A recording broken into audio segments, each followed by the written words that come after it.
In this intermediate Excel tutorial, I want to show you how to use a tool called Split. And Split is a view option in Excel. And in some ways, it's similar to freeze panes. If you haven't already watched my freeze panes tutorial, you really should do that. But basically, it's a way to change the way your data shows up on the screen, and it makes it easier for you to use the spreadsheet. And in this tutorial, we're going to look at a similar tool, and that is Split. What Split enables you to do is to set up a split view of your screen. And this is really helpful to be able to see your data the way you want to see it. So let me just give you a quick example. Here I have a spreadsheet of some awesome synth pop and new wave bands. Many of these I'm sure you've heard of, some famous bands, but there also are several lesser known bands that the world ought to know a little bit better. If you'd like to learn about some of these, please check out the links in the description below. But basically, as I create this spreadsheet,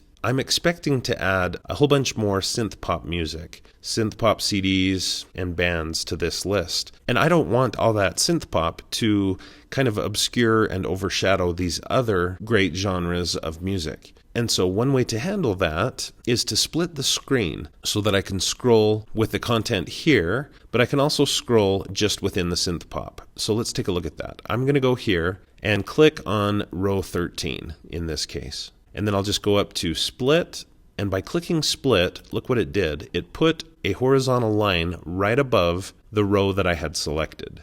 And so now, look, as I scroll down, it's scrolling just the bottom portion of the spreadsheet. And here above, I can scroll down and I can still see that same data. But imagine, instead of just 20 or 25 rows, what if I had 10,000 rows? And I had 1,000 synth pop CDs listed here. It would be nice to be able to have a split screen so that I could scroll below differently than I do above. Now, if you regret where you put that split, you can click on the line and drag it to reposition the split. Okay, so that's pretty helpful. And when you're ready to just get rid of the split, you can double click on it and it goes away. Now, I want you to know that you can also do a split the other way. You can put in a vertical line and split the screen horizontally. It's very similar. I could just go here, let's say to column D, click on D, it highlights the entire column, and then I can go up to the View tab, the View ribbon, click Split, and it puts in the vertical split line in the column just to the left of the column that I had selected. So now look what I can do. I can scroll horizontally on the right differently and separately from my scroll horizontally on the left. And so what this does is it makes it so that you can see just about any portion of your spreadsheet, no matter how far apart they are. You can see them in the same window. Imagine if I had more than just A to I in columns. What if I had all the way to Z or double Z? And what if I needed that double Z column to show up alongside A, B, C? Well, I could do that using this split technique, this option here to split the screen the way I showed, and then just use the scroll bars. And again, I can move that split if I would like to, and I can double click to get rid of it if I would like to. Now, if you really wanted to, you could click not on a column, not on a row, but on an actual cell, and then go up and do split. Look what that does.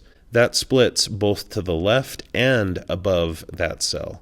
To be honest, I don't do this very often. It just gets a little confusing, a little complicated, but notice that I am able to scroll up and down, left and right in each of these 4 quadrants to be able to see my content. And please keep in mind, Split does not change your content. It just changes how you view it, how you access it. So I'm going to double click to remove those. I hope that you've enjoyed watching this video. If this video has been helpful to you, please click the like button below and consider connecting with me on my social media websites like Facebook, Pinterest, and Twitter. And definitely do subscribe to my YouTube channel for more videos about technology for teachers and students, and watch for another video from me at least every Monday. If you'd like to support my YouTube channel, please consider becoming a patron of mine through my Patreon account, and you'll find links to that in the description below.